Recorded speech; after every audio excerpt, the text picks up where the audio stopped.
Hi everybody and welcome back to the Nerd Shelves. My name's Michael and welcome to another solo series. In today's video we are going to be taking a look at the solo variant of Parks.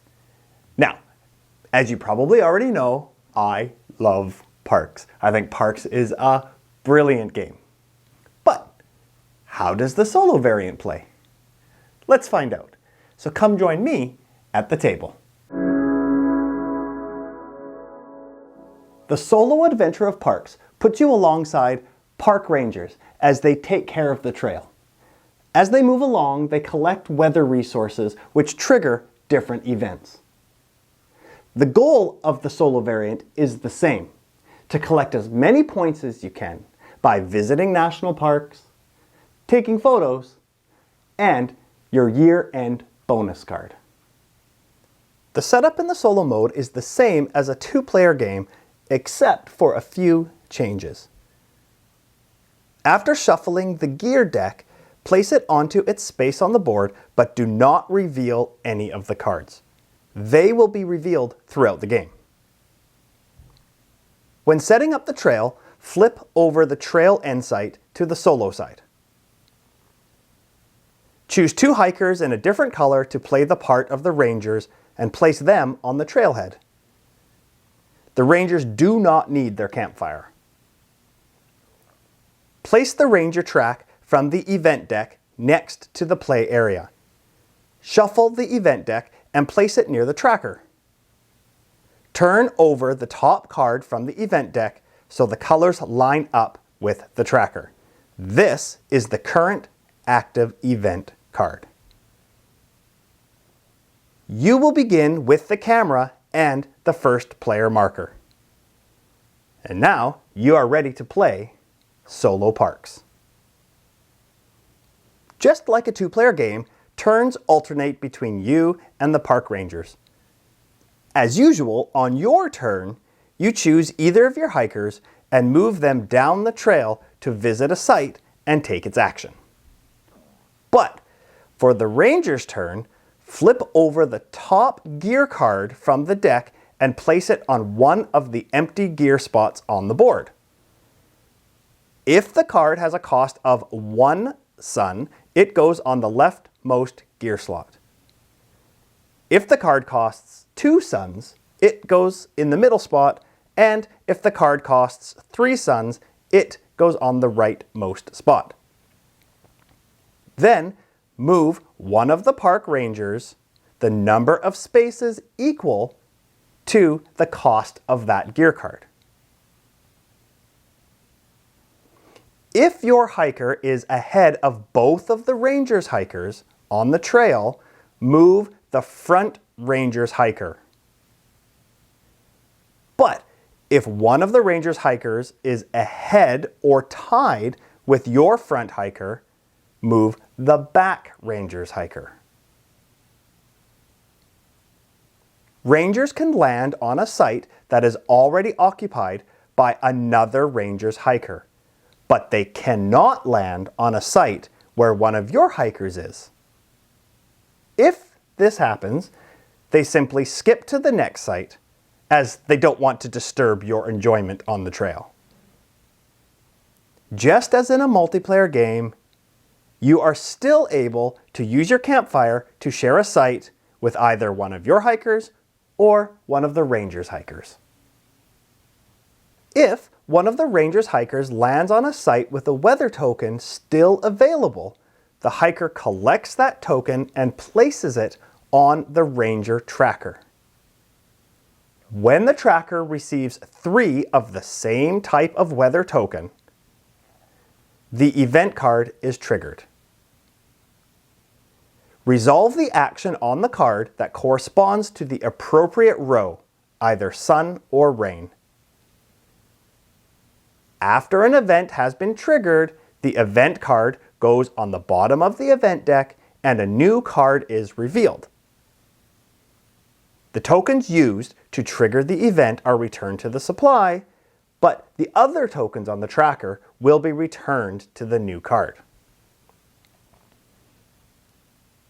When reaching the end of the trail, you have the same options as in a multiplayer game. However, the Rangers have unique actions at the trail end. The Ranger lands on the spot according to the cost of the gear card that moved them to the trail end.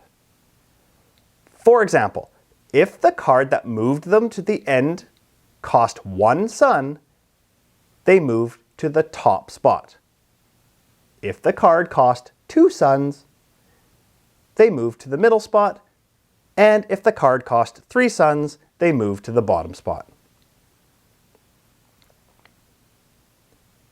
If the Ranger's hiker goes to the top spot of the trail end, immediately discard the leftmost park on the board. The Ranger then takes the first player marker unless you have already claimed that spot for yourself. If the Ranger's hiker lands on the middle spot of the trail end, first discard the middle park on the main board and return the camera token to the main supply. Meaning, if you want the camera back, you will have to pay 2 resources the next time you take a photo, just like in a multiplayer game. Finally, if the Ranger's hiker moved to the bottom spot of the trail end, discard the rightmost park from the main board, and then shuffle all of the gear cards with a cost of 3 suns back into the gear deck. This means as the game progresses, there are more gear cards in the deck with a cost of 3 suns. So the Rangers will start moving quicker. If both of your hikers reach the trail end before the Rangers, all of the remaining Rangers hikers are pulled to the trail end and do not take a trail end action. But if both of the Rangers hikers reach the trail end before your hikers, all of your hikers on the trail are moved to the trail end. When each season ends, follow the regular end of season actions. And, as usual, after 4 seasons, the game ends.